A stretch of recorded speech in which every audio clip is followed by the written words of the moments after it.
Voilà, pour parler donc de ce conflit au Yémen, nous avons le plaisir d'avoir au téléphone Monsieur l'ambassadeur Ayman Moucharraf, qui est ancien ministre adjoint aux Affaires étrangères. Monsieur l'ambassadeur, bonsoir, est-ce que vous m'entendez? Bonsoir, pour vous et pour les spectateurs. Pardon, excusez-moi, j'ai pas entendu. Bonsoir pour les spectateurs. Merci.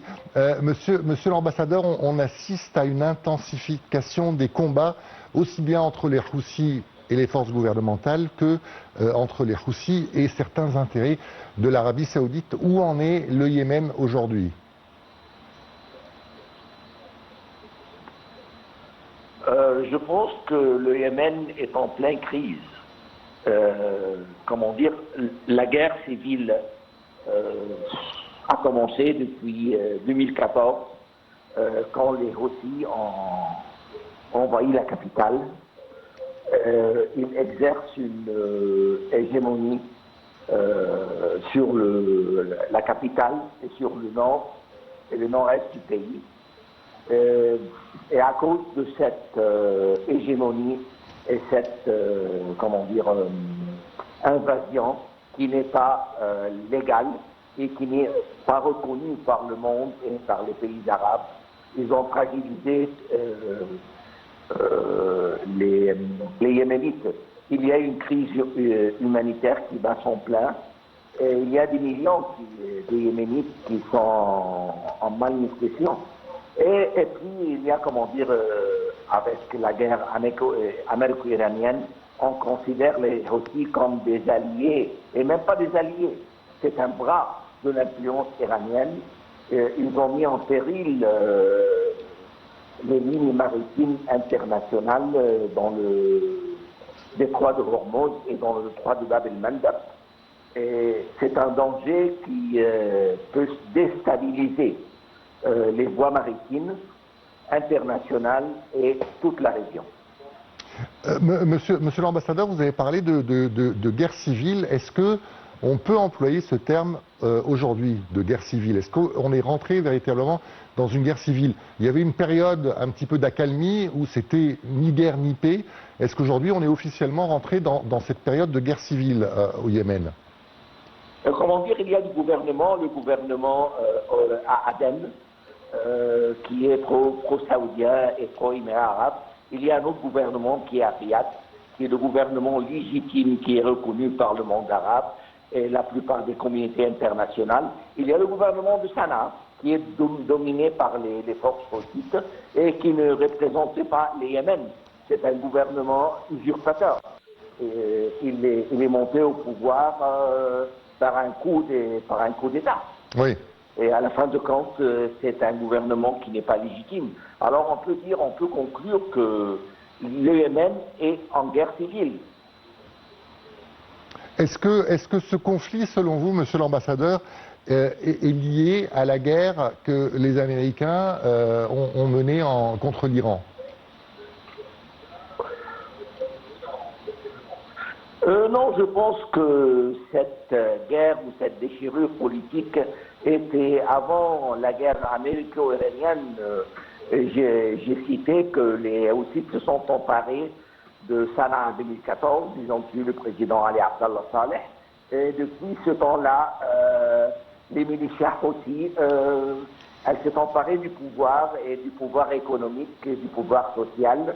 Il contrôle le gouvernement à l'aide de ses alliés, l'Iran.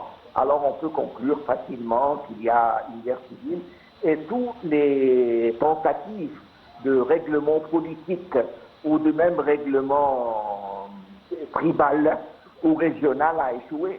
L'Arabie Saoudite et même l'Égypte, il y a plusieurs pays arabes qui ont essayé de trouver une solution politique et mettre fin à cette guerre civile que les Yéménites, ils payent un prix très cher chaque jour. Oui. Monsieur l'ambassadeur, on sait que le Yémen en général est un bourbier, on le sait en Égypte notamment. Est-ce que aujourd'hui l'intensification des bombardements des Houthis contre le territoire et contre des infrastructures saoudiennes peuvent pousser l'Arabie Saoudite à sauter le pas et à intervenir militairement? L'Arabie Saoudite, après l'invasion de Sanaa, ils ont fait pas une invasion, une intervention avec les pays, les Émirats arabes et quelques pays arabes du Golfe alliés pour essayer de trouver un apaisement politique. Mais les Houthis ont continué à utiliser les drones et les missiles, et notamment ils ont essayé à atteindre des raffinements pétroliers et des installations pétrolières qui sont très importantes en Arabie Saoudite et même qui sont très importantes pour la production pétrolière internationale en 2019.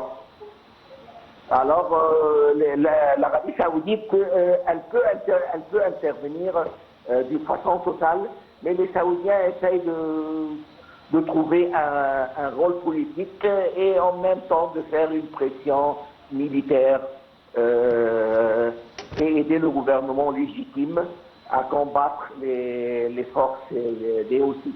Et les Houthis, comment dire, pour conclure, c'est des zaïdistes qui sont très proches aux sectes chiites de l'Iran. Alors, ils sont très proches d'une façon idéologique et religieuse de l'Iran. Et l'Arabie Saoudite, c'est un pays sunnite.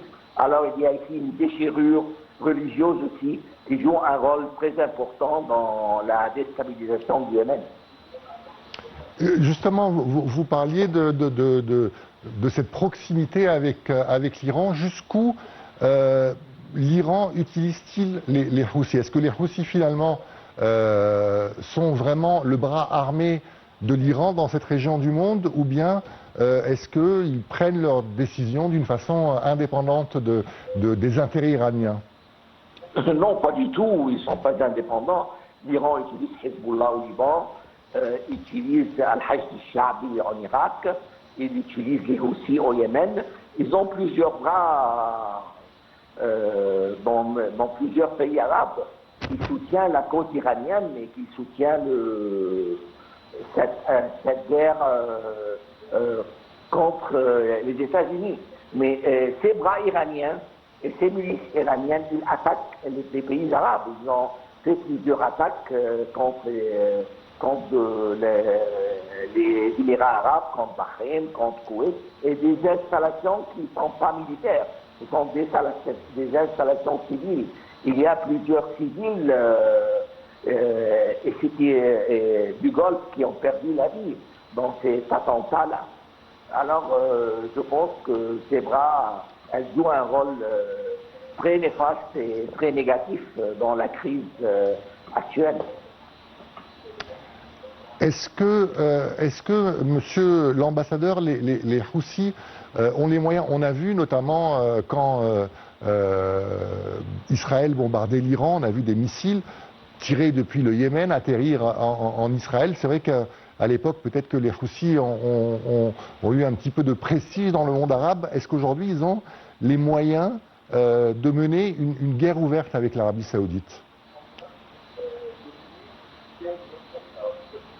Il y a, comment dire, une longue frontière avec l'Arabie Saoudite.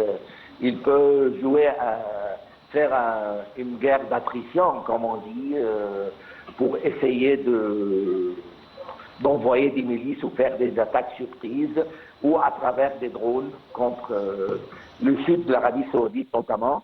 Et comme vous avez dit, ils ont des missiles de longue portée qui ont atteint Israël, mais ce sont des missiles fantoches qui n'ont causé aucun, dégâts en Israël. Ce sont des dégâts, minimales, mais la réponse israélienne était assez forte. Ils ont détruit le port de Hodeïda. Alors, ces attaques ne sont pas très bien proportionnées. Et c'est la population yéménite qui paye le prix. Hein. Oui, mais en même temps, ils ont quand même un pouvoir de nuisance. C'est-à-dire qu'ils peuvent...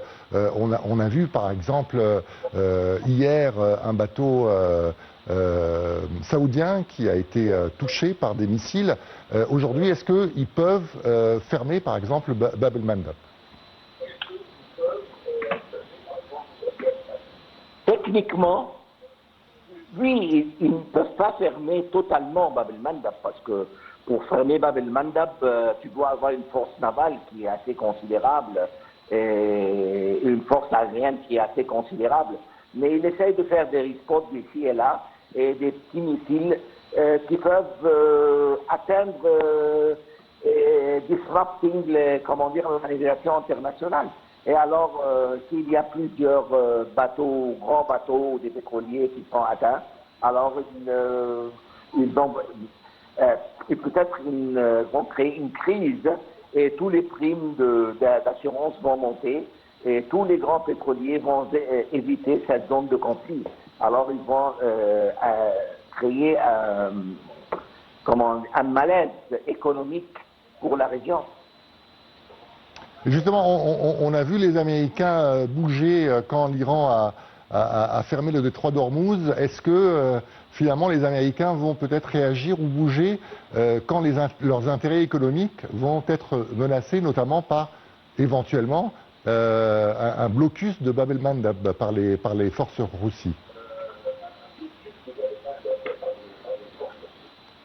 Comment dire, les Américains, ils ont dit que nous contrôlons Bab el-Mandab, mais ils n'ont pas le contrôle total de Bab el-Mandab.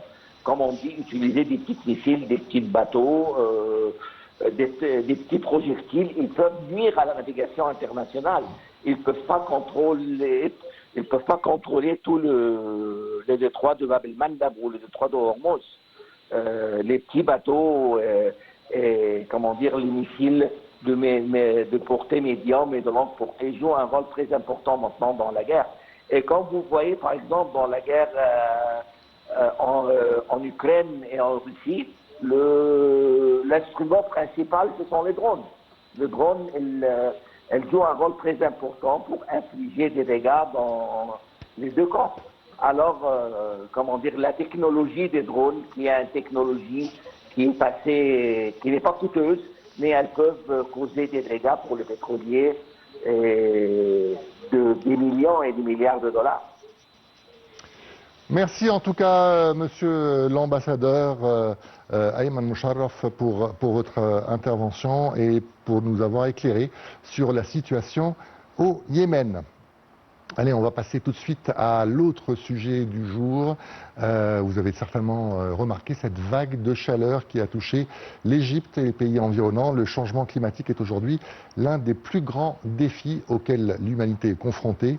La hausse des températures, une vague de chaleur, des sécheresses, des incendies, notamment des incendies de forêt, comme on a vu par exemple dans certains pays européens, mais également en Algérie et en Tunisie. Des inondations, la montée du niveau de la mer devient de plus en plus préoccupant.